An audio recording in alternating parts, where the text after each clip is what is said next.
হযরত ইলিয়াস আলাইহিস সালাম আল্লাহর কাছে দোয়া করেন। 3.5 বছর বৃষ্টি বন্ধ হয়ে যায়, মানুষ কষ্টে মরতে শুরু করে। তখন তার কম চ্যালেঞ্জ দেয়, যদি তোমার আল্লাহ সত্য হয় তাহলে বৃষ্টি নামাও, না হলে আমাদের দেবতা বালই পারবে। কিন্তু ইলিয়াস আলাইহিস সালাম বলেন, ঠিক আছে, কার্মেল পাহাড়ে এসো, খোলা মোকাবেলা হবে। তোমাদের 450 জন পুরোহিত আর আমি একা, দুজনেই কুরবানি দেব। কেউ আগুন জ্বালাবে না, যার রব সত্য সে নিজেই আগুন পাঠাবে। সবাই রাজি হয়ে যায়। পাহাড়ে হাজার মানুষ জমে। প্রথমে পুরোহিতরা কুরবানি দেয়। সকাল থেকে সন্ধ্যা চিৎকার করতে থাকে, নাচে, নিজেদের শরীর কেটে ফেলে, রক্ত জড়ায়, ডাকে, হে বাল আগুন পাঠাও। কিন্তু একটা স্ফুলিঙ্গ আসেনি। বাল সম্পূর্ণ ব্যর্থ। এবার হযরত ইলিয়াস আলাইহিস সালামের পালা। তিনি ছোট কুরবানি দিলেন, চারপাশে পাথর রাখলেন, এমনকি কুরবানিটা পানিতে ডুবে গেল।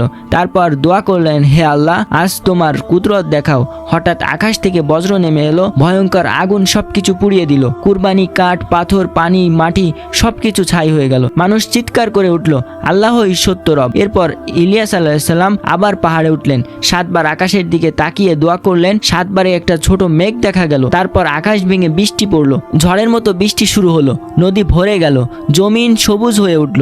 এটাই ছিল মুজিজা। আগে আগুন, তারপরে বৃষ্টি। বাল সম্পূর্ণ অপমানিত হলো। আল্লাহর কুদরত সবাই দেখে নিল।